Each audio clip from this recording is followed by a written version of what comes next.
इन दो कारणों से जो मैंने आपको बताए, अब बांग्लादेश ना इसको लेकर असमंजस में रहता है कि क्या वो अपना जो अस्तित्व है उसको इस्लामिक माने, कि वो मुस्लिम है और उस तरीके से भारत के सामने अपने आप को पेश करें, भारत से वैसा व्यवहार रखें, या फिर वो बांग्ला भाषी हैं उस तरह से वो बात करें। क्योंकि यहाँ पे हमने यही देखा कि ये बांग्ला भाषी होने के मुद्दे पे ही, इसी आधार पे इन दोनों के बीच में युद्ध छिड़ा, पश्चिमी पाकिस्तान और पूर्वी पाकिस्तान। इसमें भारत ने साथ भी दिया पूर्वी पाकिस्तान का, क्योंकि जब ये सारी चीज़ें हुई तो लगभग 1 करोड़ के आसपास जो शरणार्थी हैं वो भारत की क्षेत्र में घुस आए थे। मैंने आपको मानचित्र दिखा दिया है। तो भारत में घुस आए थे और उसके बाद भारत के सामने एक शरणार्थी संकट यानी कि रिफ्यूजी क्राइसिस आन खड़ा हुआ था, और भारत ने इसमें फिर हस्तक्षेप करने का पूरा मन बना लिया था और सारी चीज़ें उसमें अपना के देखी भी थी।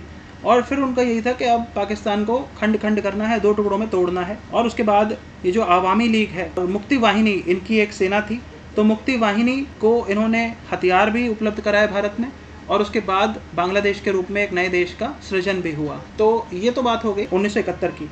और 1971 में जो ये हुआ, इसमें हमने ये देखा कि एक समय में जिस इस्लामिक अस्तित्व को लेके पाकिस्तान का गठन हुआ था, और जो पूर्वी पाकिस्तान है इसने पश्चिमी पाकिस्तान और पूर्वी पाकिस्तान को अलग करवाया था भारत से, इसी ने पाकिस्तान को नष्ट कर दिया, नष्ट करने में कोई कमी नहीं छोड़ी और पाकिस्तान को 2 टुकड़ों में तोड़ दिया। तो ये चीज़ है, और इसी को लेके बांग्लादेश को लगता है कि वो भारत के साथ किस तरह से मुखातिब हो, क्या वो एक इस्लामिक होने के नाते भारत से बात करे, उस तौर तरीके से बात करे, या फिर वो एक बांग्ला भाषी होने के नाते भारत से बात करे। तो ये हो गया अस्तित्व का असमंजस। और इसके अलावा दूसरा जो कारण था वो हमने ये देखा था कि असुरक्षा का भाव। तो असुरक्षा का भाव हम ऐसे कह रहे हैं कि जैसे ये हो गया भारत, ये हो गया बांग्लादेश छोटा सा, तो ये हो गया भारत, ये हो गया बांग्लादेश, इससे भी छोटा है लेकिन इतना कर लेते हैं। तो अब ये इसको समझता है कि भारत जो है, यहाँ पे कश्मीर भी है, ठीक है, तो और यहाँ भी है गुजरात, अब ठीक है। बांग्लादेश जो है ना, ये असुरक्षा के भाव से ग्रस्त है। क्यों है? क्योंकि आकार की असमानता इसको लेकर, और असुरक्षा का भाव है तो ये भारत को कुछ भी करके, ये भारत से बात करने में, वार्ता को स्थापित करने में सहज नहीं महसूस करता। ये सहज नहीं है भारत से सीधी सीधी बात करने, और उसी का कारण हमने यहाँ पे ये देखा कि ये क्या करता है, ये चीन के साथ अपने संबंधों को महत्व देता है, चीन के साथ संबंध बढ़ाता है ताकि भारत को कमजोर किया जा सके। और अभी तो ऐसा था कि हमने देखा कि शेख हसीना थी, और शेख हसीना जो है वो मूलतः भारत के दोस्त के रूप में देखी जाती थी। अब भारत की ये दोस्त हैं, इन्होंने ही 2023 में, अभी ताज़ा ही नवंबर 2023 में चीन के साथ वो पनडुब्बी वाला इन्होंने संधि करी थी कि पनडुब्बी बनाएंगे और वहाँ पे स्थापित करेंगे उन्हें कॉक्स बाजार में, अपने बंदरगाह पे। तो वो चीज़ इन्होंने करी है। तो ये तो बात थी शेख हसीना की, जो कि एक तरह से हम कह सकते हैं कि वो सेक्युलर थी, धर्मनिरपेक्ष कह सकते हैं इन्हें, है तो मुस्लिम, लेकिन ये सभी धर्मों को स्थान देती थी। लेकिन अब ये शेख हसीना जो है, इनका ये सत्ताच्युत हो चुकी है, सत्ता इन्होंने छोड़नी इन्हें पड़ी है। अब इसके बाद क्या होता है, अब जो सरकार बनेगी, अभी फिलहाल मोहम्मद यूनुस हैं, ये पढ़े लिखे व्यक्ति हैं, इन्हें नोबेल पुरस्कार भी मिला हुआ है, इनसे हम अपेक्षा कर सकते हैं कि ये सम रहेंगे, ये कुछ भी ऐसा नहीं करेंगे कि हिंदुओं को नुकसान पहुंचे। वहाँ पे बांग्लादेश में जो धार्मिक आधार पे वहाँ पे मारकाट मच रही है, हिंदुओं के ऊपर अत्याचार हो रहे हैं, तो उस पर लगाम लगाने की ये पूरी कोशिश करेंगे। तो मोहम्मद यूनुस को हम समझ सकते हैं कि जो मुख्य सलाहकार हैं कार्यकारी सरकार के वहाँ पे, तो उनसे हमें कुछ उम्मीद है। लेकिन इसके बाद जब चुनाव होंगे, और चुनाव होने के बाद जो सरकार बनेगी वो कम से कम आवामी लीग की तो बनती हुई नहीं हमें दिख रही है, क्योंकि उनकी जब नेता, सबसे बड़ी नेता प्रधानमंत्री ही देश छोड़ के जा चुकी हैं, तो फिर बचा कौन? बचे यहाँ पे एक तो बांग्लादेश नेशनलिस्ट पार्टी पहला, जिसकी मुखिया है खालिदा जिया, लेकिन वो क्या है कि 2018 से जेल में थी भ्रष्टाचार के आरोपों में, और उनकी जो तबीयत है वो नासाज है, बेटा भी उनका राजनीति में कोई रुचि नहीं लेता है। तो उसके बाद बचती है जमात ए इस्लामी, ये कट्टरपंथी लोग हैं। हालांकि अभी 1 अगस्त 2024 को ही इस पे बैन लगा दिया गया था, इस कट्टरपंथी दल के ऊपर। लेकिन अभी क्या है, ये जमात इस्लामी जो है ना, ये पाकिस्तान से सहानुभूति रखने वाला दल है और ये कट्टरपंथी है। तो अभी शेख हसीना जा चुकी हैं, अगस्त 2024 की बात है, 1 अगस्त, और 5 अगस्त को उनका पलायन हो गया, उन्होंने देश छोड़ दिया। तो अभी उनके जो फैसले थे उनका कोई मूल्य नहीं रह गया, और हम पूरी तरह से मान सकते हैं कि जमात इस्लामी जो है अब वो हिस्सा लेगी। अब जो चुनाव होंगे उसमें लोकतंत्र के नाम पे चुनाव तो होंगे, लेकिन सरकार किसकी बनेगी? बीएनपी और जमात इस्लामी, और ये दोनों जो है ना, ये काफ़ी करीब है। ऐसा हो सकता है कि ये मिलके सरकार बना लें, और ऐसा भी हो सकता है कि मोहम्मद यूनुस, ये क्या पता इन्हीं के साथ ये भी जुड़ जाएं, और क्या पता इनके नाम पे चुनाव लड़ा जाए और कोई एक धर्मनिरपेक्ष एक नया दल बने इनका, और के अगुवाई में सरकार बने और फिर वो सरकार हो, वो भारत के साथ उसके अच्छे संबंध हो। तो ये एक चीज़ हो सकती है। यहाँ पे हम इस बात को लेकर आशान्वित हो सकते हैं कि मोहम्मद यूनुस की अगुवाई में सरकार बने, इनकी अगुवाई में सरकार बने और इनके भारत के साथ संबंध जो हैं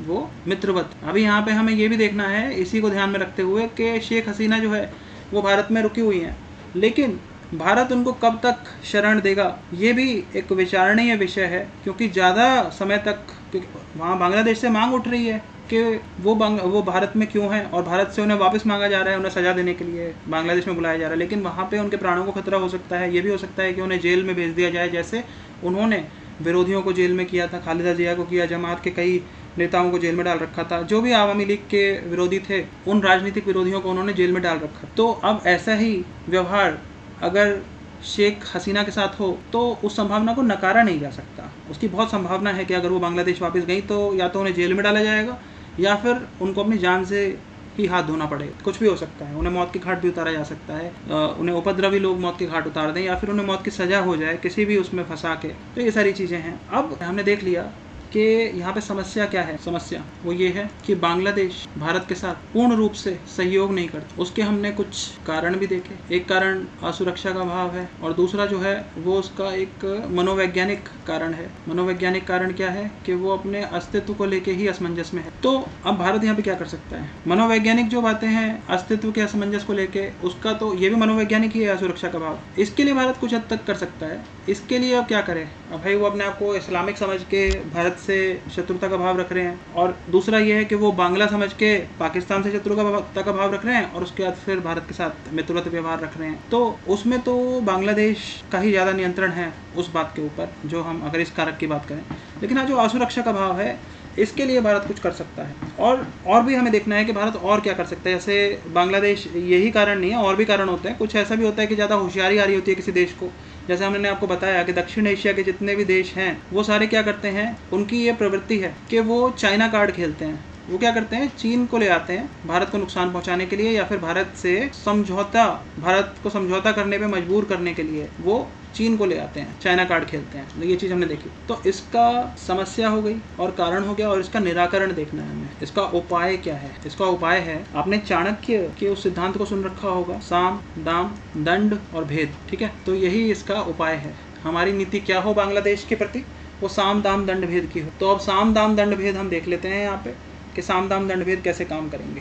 पहले हम साम की बात कर लेते हैं। साम मतलब समझाना। तो क्या समझाना है? समझाना ये है कि भाई भारत बांग्लादेश को ये समझाए कि भाई जो भारत का पूर्वोत्तर है वहीं के लिए बांग्लादेश जरूरी है, मुख्य रूप से कि वहाँ पे ये ना हो जो मैंने आपको बताया, ये fake currency, human trafficking, arms, drugs, terrorist और इंसर्जेंट्स, अवैध जो नकली मुद्रा है और मानव तस्करी, फिर उसके बाद ये हो गया अवैध हथियार, फिर ये ड्रग्स, फिर उसके बाद मादक पदार्थ, और ये आतंकियों को रास्ता देना, शरण देना, और विद्रोहियों को रास्ता और शरण देना। उल्फा और जो national Socialist Council of Nagaland और मणिपुर के जितने भी उग्र संगठन हैं जो विद्रोह कर रहे हैं वहाँ पे, उन सबको, नक्सलियों को, नक्सली भी इसमें आ सकते हैं, नक्सली भी मैं लिख देता हूँ क्योंकि बंगाल से नक्सली भी यहाँ पे बांग्लादेश में चले जाते हैं। तो ये साम दाम दंड भेद वाली जो मैंने आपको बताई कि भारत बांग्लादेश को ये समझाया कि पूर्वोत्तर अगर तरक्की करेगा, अगर वो प्रगति करेगा, तो पूर्वोत्तर की प्रगति अगर होगी तो क्या बांग्लादेश उससे अछूता रहेगा? ये समझने की बात है। पूर्वोत्तर तरक्की करेगा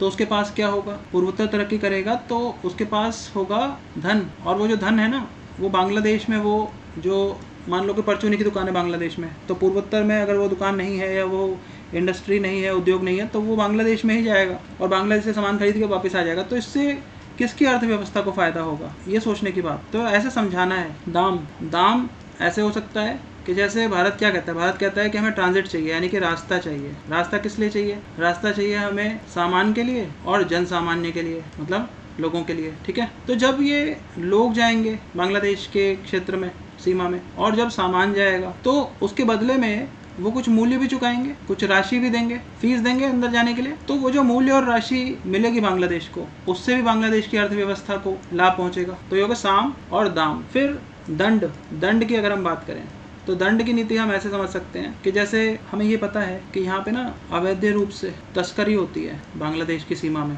किसकी? अवैध तस्करी होती है पशुओं की और सामान की, और इसको रोकने के लिए BSF तो है और भी एजेंसियां हैं, लेकिन इसमें कई बार क्या होता है कि इसमें हम इतना सख्ती नहीं बरतते हैं, और अगर वहाँ पे सख्ती बरत दी जाए तो फिर उसका परिणाम आप जानते हैं क्या होगा। उसका परिणाम ये होगा कि पूरे बांग्लादेश को शाकाहारी बनने पे मजबूर होना पड़ेगा। बांग्लादेश मांसाहारी है, और मांसाहार की जो उनकी पूर्ति होती है वो ऐसे होती है कि जो अवैध तस्करी होती है पशुओं की, अगर उस पर सख्ती बरती जाएगी तो फिर पूरे बांग्लादेश को शाकाहारी बनना पड़ेगा। तो ये एक दंड का हम तरीका समझ सकते हैं। और चौथा जो मैं आपको सूत्र दे रहा हूँ वो है भेद। भेद का मतलब होता है बांटना, जैसे डिवाइड एंड रूल की बात करी थी मैंने, बांटना, विभाजित करना, विभाजन। तो वो ऐसे कि जैसे मैंने आपको मानचित्र दिखाया, मानचित्र में आप देखेंगे कि जो 4 राज्य हैं पूर्वोत्तर के, ये वाले असम, मेघालय, त्रिपुरा और मिजोरम, ये सीमा साझा करते हैं बांग्लादेश से, और मिजोरम, मणिपुर, नागालैंड और अरुणाचल प्रदेश ये सीमा साझा करते हैं म्यांमार। तो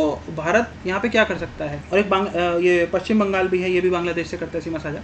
तो यहाँ पे भारत ये कर सकता है कि ये म्यांमार के साथ अपने संबंधों को और बढ़ाए, और जब वो अपने संबंधों को बढ़ाएगा तो एक तरह से बांग्लादेश को ये लगेगा कि जब वो देखेगा कि म्यांमार को लाभ पहुंच रहा है भारत के साथ संबंध बढ़ाने से, और वो लाभ ऐसा ही होगा कि जब वो राशि देगा, जब अगर म्यांमार भारत को रास्ता देगा तो वो उसे राशि भी देगा, और जब भारत की तरक्की होगी तो म्यांमार की भी तरक्की होगी। तो ये जब चीज़ें देखेगा वो, और यहाँ पे उस पर सख्ती बढ़ती जाएगी, तो उसके बाद फिर वो और यहाँ देखेगा कि म्यांमार के साथ भारत के संबंध, अगर भारत म्यांमार से संबंध स्थापित कर रहा है और म्यांमार को उसका लाभ पहुँच रहा है, तो फिर बांग्लादेश भी सोचने पे मजबूर होगा कि उसको भी भारत के साथ अपने संबंधों को सुधारना चाहिए। तो ये एक तरीका हो सकता है। इसके साथ साथ आपने नाम सुना होगा इसका, बिम्स्टेक का और BBIN का। इनको भारत बढ़ावा दे तो इन्हें समझने की कोशिश करते हैं क्या है। देखिए, बिम्स्टेक जो है वो है Bay of Bengal Initiative for Multi Sectoral Technical and Economic Cooperation, यानी कि बंगाल की खाड़ी इनिशिएटिव, कदम, मल्टी सेक्टोरल बहुमुखी तकनीकी, आर्थिक एवं आर्थिक सहयोग। तो आप समझ सकते हैं कि एक तरह से ये तकनीकी और आर्थिक सहयोग, ये 2 प्रकार के सहयोगों के ऊपर है ये। और इसके जो सदस्य देश हैं, बांग्लादेश, इसमें है इंडिया, इसमें है म्यांमार, श्रीलंका, थाईलैंड, नेपाल और भूटान, ये हैं इसमें। बांग्लादेश, भारत, म्यांमार, श्रीलंका, थाईलैंड, ये तो इनके पहले अक्षर हो गए, और NEPAL नेपाल होता है, तो E से N हो गया नेपाल, और B के बाद C आता है तो B से हो गया भूटान। ऐसे आप इसे याद रख सकते हैं। ये सारे देश इसके सदस्य हैं, और ये इनके बीच में आर्थिक और तकनीकी सहयोग को लेके एक मंच है, बिम्स्टेक। लेकिन ये जो बिम्स्टेक जो मंच है, इसके साथ कुछ दिक्कतें हैं, और वो दिक्कतें जो हैं वो मैं आपको बताता हूँ क्या हैं। वो है, एक तो ये कि भाई ये जैसे 2004 में शुरू हुआ था, और यहाँ पे पहले शुरू हुआ था थाईलैंड में, और 2008 में ये हुआ था भारत में, जो उसकी शिखर वार्ता हुई थी। अब ये ना रेगुलर नहीं है, मतलब इसमें निरंतरता का अभाव है, कभी होती है कभी नहीं होती, ज़्यादा इसको महत्व नहीं दिया जाता। और दूसरा ये कि जो इसके सदस्य देश है ना, ये अपनी अंदरूनी दिक्कतों में ही फंसे हुए हैं, जो घरेलू दिक्कतें हैं, घरेलू समस्याएं हैं, ये उसमें फंसे हुए हैं, तो बाहर कैसे निकलेंगे, ये सारा चल रहा है। और इसी कारण से जो ये मंच है, ये एक बहुत प्रभावशाली मंच के रूप में हमें उभरता हुआ दिख नहीं रहा है, इसका कोई बहुत ज़्यादा प्रभाव नहीं है, तो एक बहुत प्रभावशाली मंच नहीं बन पाया है। और लेकिन अभी यहाँ हो रहा है कि भारत को इसका पूरा उपयोग करना चाहिए, इसका लाभ उठाना चाहिए। तो वो हम इसलिए कह रहे हैं कि जैसे ये इसकी उपयोगिता क्या है। ये हो गया बिम्स्टेक, अभी हम जिसकी बात कर रहे हैं, और ये हो गया आसियान, सार्क, और ये हो गया आसियान। तो क्या होता है कि सार्क है, इसमें 8 देश हैं। ये 8 देश कौन कौन से हैं? ये हैं अफगानिस्तान, पाकिस्तान, इंडिया, नेपाल, श्रीलंका, मालदीव्स और भूटान। ये हैं अफगानिस्तान, पाकिस्तान, इंडिया, नेपाल, भूटान, श्रीलंका, मालदीव्स। 1 2 3 4 5 6 7, एक और है कोई, बांग्लादेश की बात हो रही है, इसको भूल गए हम। और आसियान में है 10 देश हैं, इसमें है Myanmar, Thailand, Cambodia, Laos, Vietnam, Malaysia, Indonesia, Brunei, Singapore और फिलीपींस। ये जो 10 देश हैं, ये मैं आपको दिखाता हूँ। यहाँ पे इस मानचित्र को खोलते हैं, ये देखिए, यहाँ पे हम समझने की कोशिश करते हैं कि आसियान की जो 10 कंट्रीज हैं, ये हो गया म्यांमार, ये हो गया थाईलैंड, ये हो गया कंबोडिया, ये हो गया लाओस, सबसे करीब देश है यहाँ का, ये हो गया वियतनाम। इन्हें CLMV कंट्रीज भी कहते हैं, कंबोडिया, लाओस, म्यांमार, बर्मा और वियतनाम। ये CLMV कंट्रीज हैं जो कि आसियान में बाद में जुड़ी थी, और ये 4 पिछड़े हुए देश हैं 10 में से। तो ये एक साथ इन्हें जब जुड़ा था CLMV कहा जाता है इन्हें। इसके लिए अलग से एक फंड भी है। ये थाईलैंड यहाँ से आ रहा है ऐसे यहाँ तक, ये पिंक रंग का आप देख रहे हैं गुलाबी, फिर ये बैंगनी रंग का मलेशिया के नीचे इंडोनेशिया, ये जितना भी संतरे कलर का है ये है इंडोनेशिया, और ये इसकी जो नई राजधानी है वो अभी तक जकार्ता थी।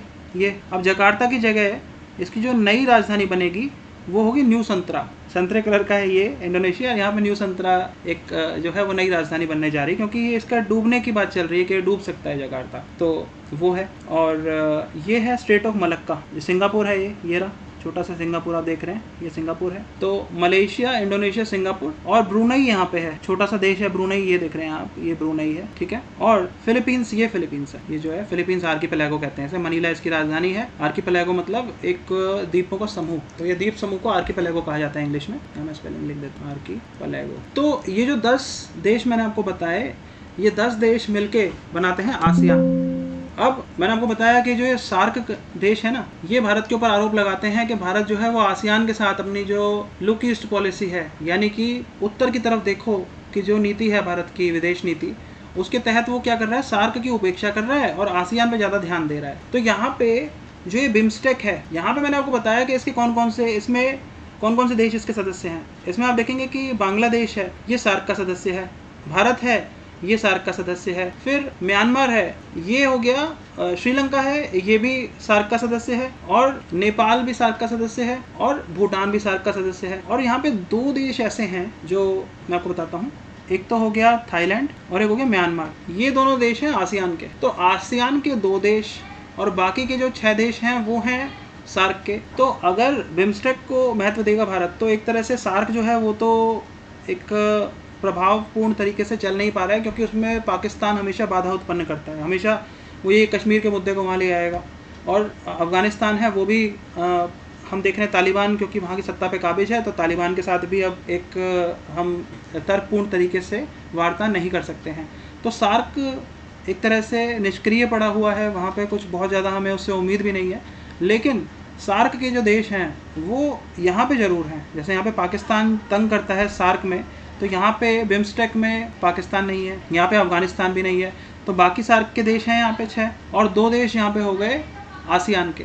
तो यहाँ पे जो आसियान के जो लाभ हैं, जैसे म्यांमार है, वो भारत के लिए गेटवे है, वो भारत के लिए मुख्य द्वार है आसियान का, क्योंकि म्यांमार से ही बाकी के जितने भी जो दक्षिण पूर्व एशिया के जो देश हैं वो आसियान में हैं, और उनसे जो भारत को अपने संबंध स्थापित करने हैं तो उसको सबसे पहले उसकी शुरुआत म्यांमार से करनी होगी। म्यांमार ही वो उसका मुख्य द्वार है आसियान का। तो वो वाले लाभ भारत जो आसियान के हैं वो सार्क देशों के साथ मिलकर साझा कर सकता है, उन लाभों को वो बिम्स्टेक के मंच पे ला सकता है। तो इसलिए हम कह रहे हैं कि बिम्स्टेक यहाँ पे एक प्रभावी रूप से भारत के लिए बांग्लादेश के मामले में भी बहुत अच्छी भूमिका निभा सकता है। और यहाँ पे ये भी देखा जाएगा कि जैसे हमने बांग्लादेश की बात करी थी कि वो एक असुरक्षा का भाव उसमें आ जाता है, उसके ऊपर हावी हो जाता है जब वो भारत के साथ 1-to-1 बात करता है कि भारत और बांग्लादेश अगर दोनों बात करें एक द्विपक्षीय तौर पे। लेकिन अगर वो बिम्स्टेक के मंच पे बात करेंगे जो कि एक बहुपक्षीय मंच है, तो वहाँ पे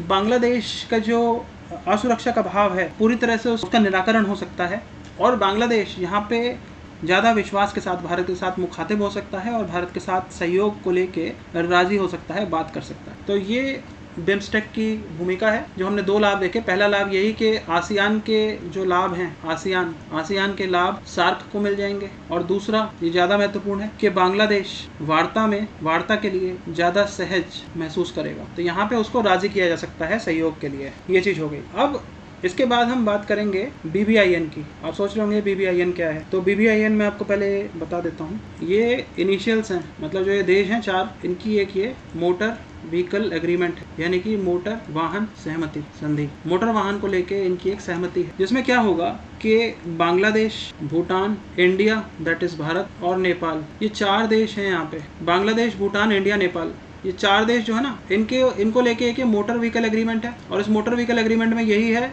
कि मोटर वाहन सहमति है ये कि अपने जो मोटर वाहन है ना, ये चारों, जैसे हमने यूरोपियन यूनियन देख रखी है, वहाँ पे क्या होता है कि वीज़ा के बिना वो आ सकते हैं, और जो एक नियम होते हैं आवाजाही के, उसमें थोड़ी सी रियायत हो जाती है। और उसके कारण क्या होता है कि जो एक लोग हो गए, लोगों की आवाजाही लोगों की, सामान की, और व्यक्तिगत तौर पे भी, लोग अगर व्यक्तिगत तौर पे भी जाना चाहते हैं तो भी तो इसमें रियायत मिलेगी कि वो जैसे यूरोप में हम देखते हैं शेंजन एरिया है, शेंजन एरिया, तो शेंजन जो अंडरस्टैंडिंग है, एग्रीमेंट है, उस एग्रीमेंट में यही है कि बिना वीज़ा के जितने भी यूरोपियन देश उसके सदस्य हैं वो सारे शेंजन जोन में आसानी से नियमों में रियायत दी गई है और वो एक धारा प्रवाह रूप से आवागमन कर सकते हैं, अपने मोटर वाहन से आ जा सकते हैं, लोग भी आ जा सकते हैं। यात्री हो गए, इसे यात्री लिख देंगे हम, यात्री हो गए, व्यक्तिगत यात्री हो गए और सामान हो गया। इस तरह से मतलब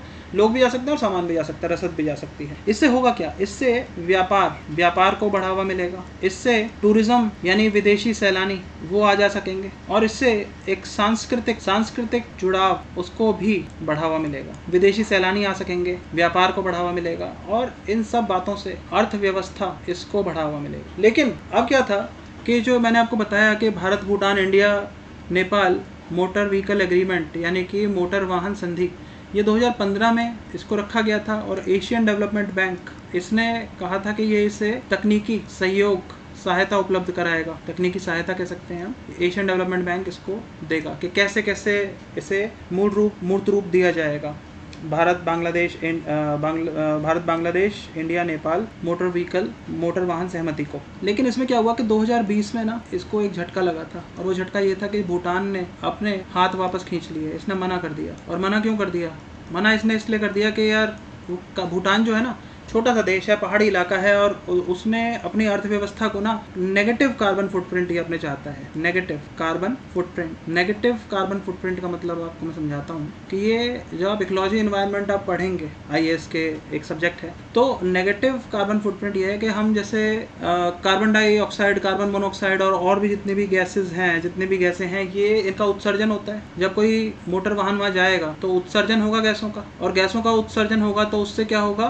कार्बन फुटप्रिंट ये बनेंगे। तो वो ये चाहता है कि उनके कार्बन फुटप्रिंट जो हैं वो 0 से भी नीचे रहें, वो नेगेटिव रहें। तो कहता है कि इससे हमारी जो पारिस्थितिकी है उस पे, पर्यावरण पे नकारात्मक प्रभाव पड़ेंगे और इसलिए उन्होंने कहा कि हम विवश हैं कि हम इसमें सहयोग नहीं कर सकते हैं। तो भूटान इससे बाहर निकल चुका है। बांग्लादेश, भूटान, इंडिया, नेपाल संधि जो थी है, इससे वो बाहर निकल चुका। तो मैंने आपको बताया कि भारत की क्या यहाँ पे नीति होनी चाहिए। यहाँ पे हमने भारत की नीति देखी कि किस तरह से वो बांग्लादेश का इलाज कर सकते हैं। तो वो साम, दाम, दंड, भेद की मैंने आपको बात बताई थी, यही है वो। साम आपको मैंने समझा दिया, दाम, दंड और भेद। तो भेद में हमने ये बिम्स्टेक समझ लिया, BBIN समझ लिया। अब म्यांमार है, थोड़ा सा म्यांमार को और देख लिया जाए। म्यांमार को हम देखते हैं कि म्यांमार के साथ भारत अपने रिश्तों को कैसे बढ़ा सकता है और बढ़ा के कैसे वो बांग्लादेश को मजबूर कर सकता है अपने साथ सही संबंधों को सुधारने के लिए, सहयोग करने के लिए कैसे मजबूर कर सकते। तो देखिए, सबसे पहले मैं आपको फिर से एक बार मानचित्र दिखा देता हूँ भारत और म्यांमार का। ये देख सकते हैं आप। ये देखिए क्या है कि मिजोरम, मणिपुर, नागालैंड और अरुणाचल प्रदेश, ये जो 4 राज्य हैं पूर्वोत्तर के, इनके साथ, इनके माध्यम से इनकी सीमाएं म्यांमार से सटी हुई हैं।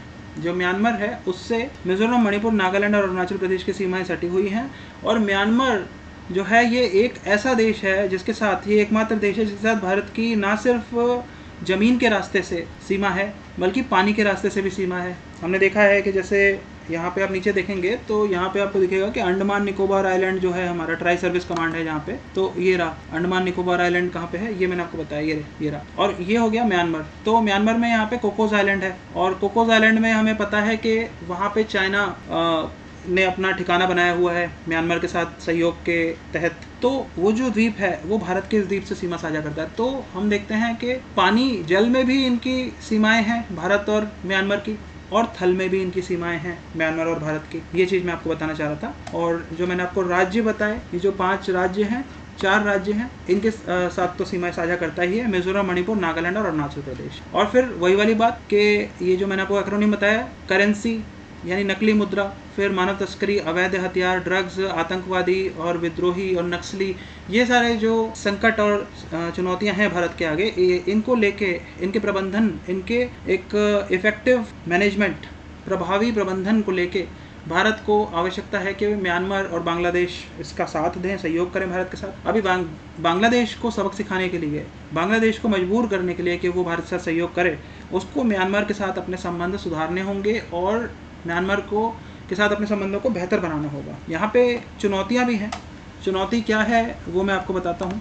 चुनौती यहाँ पे हम इस रूप में देख सकते हैं कि जैसे ये म्यांमार है, म्यांमार हो गया ये म्यांमार है और ये भारत, इंडिया, म्यांमार। अब म्यांमार जो है ना, ये भारत एक है लोकतंत्र और म्यांमार जो है ये लोकतंत्र नहीं है, ये इसके विपरीत है। म्यांमार क्या है? म्यांमार में सैन्य शासन है, जो कि हम तानाशाही कह सकते हैं। वहाँ पे लोकतंत्र नहीं है। जो सैन्य शासक वहाँ पे हैं उसे जुंटा के नाम से जाना जाता है। इंग्लिश में इसे हम ऐसे स्पेल करते हैं, जुंटा, मिलिट्री जनता। और आंग सान सू की ये वहाँ की बहुत बड़ी नेता हैं और जो म्यांमार के स्वतंत्रता संग्राम में जिन्होंने प्रभावी भूमिका निभाई थी उनकी बेटी हैं। लेकिन जो सैन्य शासन है वहाँ का, मिलिट्री जनता, उन्होंने आंग सान सू की को नज़रबंद कर रखा है और लोकतंत्र को वहाँ पे को दबा रखा है एक तरह से। तो ये एक बहुत बड़ी बाधा है इन दोनों के बीच में अच्छे संबंध होने के रास्ते में। लेकिन उसके बाद भी भारत की मजबूरी है, जैसे मैंने आपको बताया, कि जो आसियान है, आसियान की जो 10 कंट्रीज़ हैं, 10 देश हैं, तो उसका जो प्रमुख द्वार है, मुख्य द्वार है, वो यहीं से म्यांमार से ही खुलता है। ये चीज़ है पहला कारण। दूसरा कि जो म्यांमार है, अगर हम चीन की बात करें तो चीन को अगर भारत के उत्तर पूर्वी क्षेत्र में चीन को अगर पहुंचना है, उस सीमा तक पहुंचना है, तो उसको जो हम 4 राज्य मैंने आपको बताया, मिजोरम, मणिपुर, नागालैंड, अरुणाचल प्रदेश, तो 4 राज्य वहाँ पे उसको म्यांमार की आवश्यकता है। तो चीन भारत के उत्तर पूर्वी क्षेत्रों में अगर उसे कुछ गड़बड़ी करनी है या भारत के लिए कोई बाधा उत्पन्न करनी है या भारत के लिए समस्याएं उत्पन्न करनी है, तो वो यहाँ पे म्यांमार के ऊपर, चीन म्यांमार के साथ मिलके वो चीज़ कर सकता है। दूसरा, चीन को अगर बांग्लादेश के पास जाना है तो उसके लिए भी वो म्यांमार पे निर्भर है। तो म्यांमार की जो सीमा है ये किससे सटी हुई है? ये म्यांमार की सीमा सटी हुई है भारत से। तो यहाँ पे चीन जो है वो म्यांमार के साथ मिलके यहाँ पे गड़बड़ी कर सकता है भारत में। और चीन अगर बांग्लादेश के पास चीन को जाना है तो सीधे सीधे तो उसकी सीमा नहीं है बांग्लादेश के साथ, लेकिन वो म्यांमार के रास्ते बांग्लादेश जा सकता है। तो ये महत्व है, ये उपयोगिता है म्यांमार की, जो हमें समझनी होगी और इसके कारण भारत म्यांमार को नज़रअंदाज नहीं कर सकता। और इसी कड़ी में फिर हमने देखा कि भारत ने म्यांमार के साथ कुछ ऐसे बहुत सी संधियां हैं, बहुत से डेवलपमेंट्स हैं, ऐसे बहुत से कार्य करे हैं सहयोग के। हम अगर बात करें बिम्स्टेक की, जिसका मैंने अभी नाम लिया था, तो बिम्स्टेक में 2008 में ये फैसला लिया गया था, भारत और म्यांमार सहयोग करेंगे। यहाँ पे इन्होंने एक MOU साइन किया था कि वो हाइड्रो इलेक्ट्रिक पावर के लिए सहयोग करेंगे रिवर चिटविन पे, जो कि म्यांमार में है। अब हाइड्रो इलेक्ट्रिक पावर जो है वो आप समझिए कि जल आधारित विद्युत परियोजना, उसकी मैं बात कर रहा हूँ। दूसरा, हम अगर बात करते हैं थल के रास्ते की, भूमिगत रास्ते की, तो वहाँ पे हम देखते हैं कि एक Kaladan multi modal transit corridor है, एक इंडिया म्यांमार थाईलैंड ट्राइलेटरल है, एक म्यांमार इंडिया रेलवे लिंक है। ये सारे वो परियोजनाएं हैं जिन पे भारत और म्यांमार के बीच में सहयोग चल रहा है। Kaladan multi modal transit corridor, transport corridor इसे हम कह सकते हैं। मल्टी मॉडल मतलब एक से अधिक माध्यम से, और ये है India Myanmar Thailand trilateral road highway, Kaladan multi modal transit corridor. तो ये भारत कोलकाता पोर्ट से यहाँ से शुरू होगा और सितवे पोर्ट तक जाएगा, जो कि म्यांमार का है। तो ये 539 किलोमीटर की दूरी है। और वहाँ से फिर आप देखिए ये है कालादान नदी, जो नीले रंग का आप देख रहे हैं ना, ये कालादान नदी है। तो यहाँ से तो क्या होगा कि एक छोटे बोट के रास्ते से, नाव से, ये यहाँ पे जहाज से, जल का जो नाव होगी उसके सहारे से ये पलेतवा तक जाएंगे, और पलेतवा से कलेतवा, और कलेतवा से फिर तामू मोरे, जो मणिपुर में एक जगह है। तो मणिपुर के तामू मोरे से लेके कलेतवा तक हमें खबर मिली थी पहले कि यहाँ पे हाईवे बन गया है। अब ये हाईवे कलेतवा से पलेतवा तक है। तो ये तो हो गया सड़क का रास्ता, और ये हो गया जल मार्ग, जो कि कालादान रिवर है। तो इसीलिए इसे Kaladan multi modal transit corridor कहा गया है कि भारत को अपना कोई सामान यहाँ पे भेजना है तो वो यहाँ पे अपने बंदरगाह से सितवे बंदरगाह पे भेजेगी, पहले जल के रास्ते से, फिर जल के रास्ते से ही कालादान नदी के माध्यम से ये पलेतवा तक जाएगा, फिर पलेतवा से कलेतवा होते हुए फिर ये तामू मोरे में पहुंच जाएगा, यानी कि मणिपुर में पहुंच जाएगा। और मणिपुर जो है, यहाँ पे तामू मोरे में वो जगह है, तामू मोरे, ये जो मोरे जगह है ये मणिपुर में है। और ये क्या है? ये इंटीग्रेटेड चेक पोस्ट है, संयुक्त जांच केंद्र। ये आप ऐसे समझ सकते हैं कि जैसे एक एयरपोर्ट होता है बड़ा सा, इंदिरा गांधी इंटरनेशनल एयरपोर्ट है, उसकी तरह आप समझ लें कि वहाँ पे हर तरह के संसाधन मिलेंगे, आराम करने के लिए होगा, फिर वहाँ पे थिएटर भी होगा, फिर वहाँ पे मतलब जो भी चीज़, जैसे एक मेट्रो स्टेशन होता है वहाँ पे आप देखते हैं दुकानें लगी होती हैं, उस तरह से सर आपको देखने को मिलेगा कि आराम करने के लिए भी है, फार्मेसी भी वहाँ पे मिलेगी, दवाइयाँ खरीद सकते हैं, टॉफ़ियों की दुकानें मिलेंगी, और जितने भी मतलब आप समझ सकते हैं वो सारी चीज़ें वहाँ पे मिलेंगी, टॉयलेट्स वगैरह की व्यवस्था होगी। तो उस तरह से ये इंटीग्रेटेड चेक पोस्ट होता है। वहाँ पे क्या होता है कि जैसे अगर म्यांमार के लोग भारत जाना चाहते हैं, भारत के लोग म्यांमार आना चाहते हैं, तो उन दोनों को वहाँ पे सुविधा मिलेगी कि वो बस अपना सामान की जांच करा लें, अपनी जांच करा लें, और एक दूसरे की जो जगह है, क्षेत्र है जो उनके अधिकार क्षेत्र में आता है, तो उसमें वो आ जा सकते हैं। आवागमन को एक प्रभावपूर्ण तरीके से सुचारू रूप सुनिश्चित करने के लिए ये इंटीग्रेटेड चेक पोस्ट भारत और म्यांमार के बीच में बनाई गई है, और ये एकमात्र चेक पोस्ट है भारत और म्यांमार के बीच में। तो यहाँ पे ये भी कहा गया है कि जैसे तामो मोरे जो मैंने आपको अभी दिखाया, तामो मोरे में जैसे चेक पोस्ट है मोरे, तो ये एकमात्र है। तो इस तरह के हमें और भी बनाने चाहिए। हमारी यहाँ पे आवश्यकता है कि और बनाएं, और ऐसे हम विकसित करें संख्या में भी, और इसका विस्तार भी करें। फिर उसके बाद India Myanmar Thailand trilateral road highway जो हम बात कर रहे हैं, ये क्या है? ये है कि जैसे भारत से म्यांमार जाएंगे और म्यांमार से थाईलैंड जाएंगे। फिर से मैं आपको मानचित्र दिखाता हूँ, तो मानचित्र के माध्यम से आप समझ पाएंगे। जैसे ये हो गया, ये देखिए, ये म्यांमार है और म्यांमार के नीचे है थाईलैंड। तो इंडिया से आप समझिए कि भारत के पूर्वोत्तर से होते हुए ये जाएगा थाईलैंड में हाईवे, म्यांमार में जाएगा हाईवे, और म्यांमार से होते हुए फिर थाईलैंड में जाएगा। तो ऐसे करके हाईवे है। और यहाँ पे बात ये भी चल रही है कि जैसे हम रेलवे की बात करते हैं, तो इंडिया भारत और म्यांमार के बीच में एक रेल मार्ग बनाने की योजना पे बातचीत चल रही है। और उसके बाद म्यांमार से फिर वही थाईलैंड, और थाईलैंड से कंबोडिया, लाओस, वियतनाम, और उसके बाद मलेशिया, फिर उसके बाद इंडोनेशिया, जैसे भी वो संभव होगा उसको करने का प्रयास किया जाएगा। और ये भी एक परियोजना है। लेकिन यहाँ पे हमें देखने को मिल रहा है कि जो हम ये बात करते हैं ना कि आसियान देशों के साथ एक रेलवे का नेटवर्क भारत बनाएगा, तो रेलवे का जो जाल भारत बिछाएगा उस पर भारत अभी विचार भी नहीं कर पा रहा है। उसकी जो फाइल है वो भी पूरी तरह से तैयार नहीं हो पाई है। लेकिन चीन उसमें बहुत आगे बढ़ चुका है, उस रेस में भारत तो पिछड़ चुका है एक तरह से। तो ये हमें समझना बहुत आवश्यक है कि चीन बहुत तेज गति से यहाँ पे जो आसियान के जो 10 देश हैं इनके साथ अपने संबंधों को गहरा कर रहा है, और भारत को यहाँ पे इस बात पे ध्यान देना होगा। तो ये बात हो गई। और रेलवे लिंक का मैंने आपको बता दिया, India Myanmar Thailand trilateral highway का मैंने आपको बता दिया, Kaladan multi modal transit corridor का बता दिया। अब यहाँ पे क्या है कि जो ये वाले हैं हाईवे बनाने की बात है इंडिया म्यांमार थाईलैंड में। अब इंडिया भारत जो है वो इसमें पूंजी लगा सकता है, थाईलैंड है वो भी क्या है कि टूरिज्म के कारण उसके पास भी पैसा है तो वो भी पूंजी लगा सकता है। लेकिन म्यांमार, एक मैंने आपको बताया CLMV कंट्रीज हैं आसियान की, कंबोडिया, लाओस, म्यांमार, वियतनाम, ये इन्हें गरीब देशों में गिना जाता है। जो आसियान के 10 देश हैं उनमें सबसे गरीब इन्हें गिना जाता है, पिछड़े। तो उसमें से एक है म्यांमार। अब म्यांमार के पास क्या है, म्यांमार कहता है कि भाई जो ट्राइलेटरल बन रहा है ना, इसमें पूंजी हम नहीं लगाएंगे, भारत इसमें पूंजी आप ही लगाओ। तो ये पूंजी को लेके, जिसकी पूंजी है उसको लेके इनमें सहमति नहीं बन पा रही है। तो ये भी एक बात। तो ये सारा है जो म्यांमार को लेके आपको समझना होगा। लगभग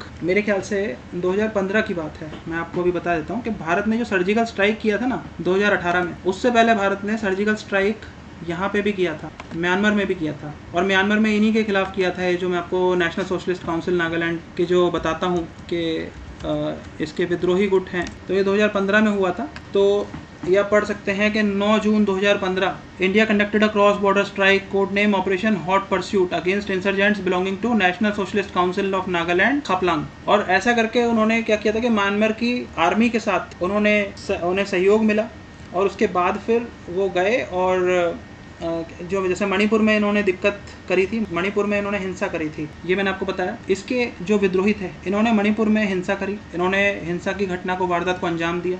उसके बाद ये म्यांमार में वापस चले गए थे और म्यांमार में जाके छुप गए। अब जब छुपे तो उसके बाद फिर भारत इनके पीछे गया और भारत ने इनके ऊपर जवाबी कार्रवाई करी। ये आप देख सकते हैं, ये मैप है, इस मैप से आप समझ पाएंगे इस बात को। ये रहा। यहाँ पे क्या हुआ था कि ये उखरूल गांव है, तो असम राइफल का यहाँ पे एक बेस है। तो यहाँ पे इन्होंने हमला करा, और हमला करके चंदेल जो जिला है, यहाँ की बात कर रहा हूँ मैं, चंदेल मणिपुर में है ये। तो यहाँ पे इन्होंने हमला करा फौजियों के ऊपर, और उसके बाद फिर वापस म्यांमार में जाके छुप गए थे national Socialist Council of Nagaland, Khaplang के जो उग्रवादी हैं, विद्रोही। तो भारत ने वापस वो म्यांमार की सीमा में घुसे और इनके ऊपर हमला किया और अपना बदला लिया, और बदला लेके वापस आए। तो ये 2015 की बात है। इसे हम कह सकते हैं भारत ने एक सर्जिकल स्ट्राइक ना सिर्फ पाकिस्तान के ऊपर किया था, बल्कि उसने सर्जिकल स्ट्राइक जो है ये म्यांमार के ऊपर भी कर रखा है।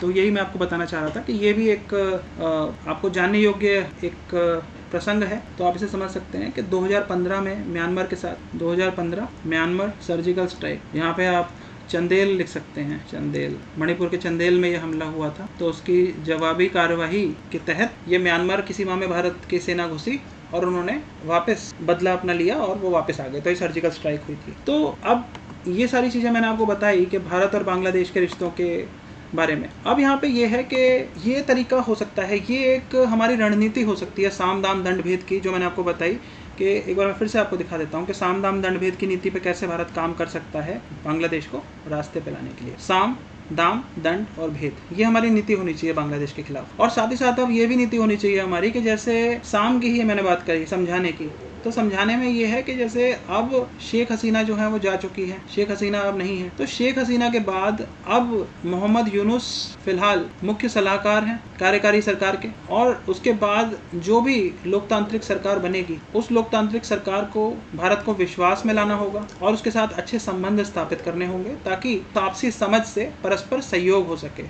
तो हम कह सकते हैं कि परस्पर समझ और समझ के बाद सहयोग ये स्थापित हो सके, ये बहुत आवश्यक है। अब हम आगे बढ़ते हैं। अब थोड़ा सा ये देख लेते हैं कि भारत और बांग्लादेश के बीच में अगर जो सहयोग है वो सहयोग कैसा है, और कुछ ऐसी बातें भी हैं जिनको लेके विवाद भी होता है। तो यहाँ पे मैं लिख देता हूँ इंडिया यानी कि भारत और यहाँ पे बांग्लादेश, ठीक है। पहले पॉजिटिव देख लेते हैं, अच्छा देख लेते हैं पहले क्या है। तो अच्छा जो है वो ये है गंगा जल संधि भारत ने करी, और इसके तहत ये होता है कि भारत जो है 50% जो जल है गंगा नदी का वो बांग्लादेश को देता है। इसके साथ हम ये भी देखते हैं कि जैसे बस सेवा है ये शुरू हुई थी।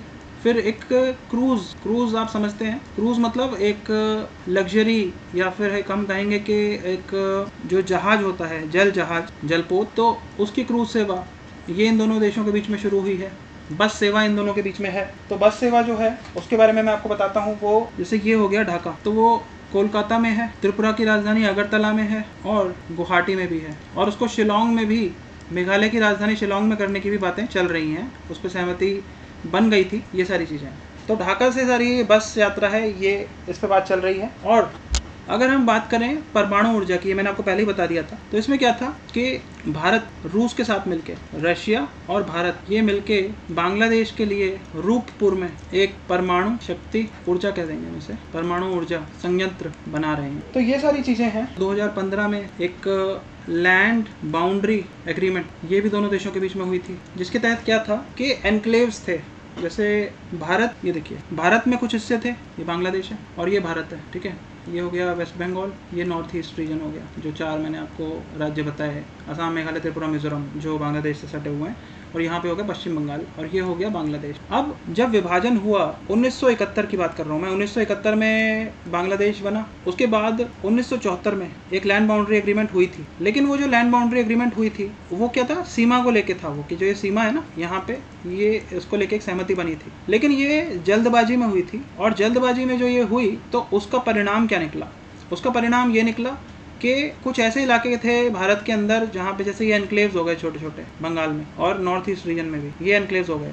ये कहाँ पे हैं, ये हैं भारत की सीमा में, लेकिन यहाँ पे कौन लोग रह रहे हैं, यहाँ पे बांग्लादेश के नागरिक रह रहे हैं। और ऐसा ही हमें यहाँ देखने को मिला कि जैसे ये बांग्लादेश है और यहाँ पे कुछ ऐसे एनक्लेव्स हैं, ऐसे छोटे छोटे इलाके हैं, छोटे छोटे हिस्से हैं जमीन के कि जिनमें भारतीय नागरिकता के लोग रह रहे हैं। तो इस तरह से था। अब इसके कारण क्या होता था कि ये 1974 में सहमति बनी थी इसको लेके, लेकिन जो सहमति बनी है बहुत जल्दबाजी में बनी थी।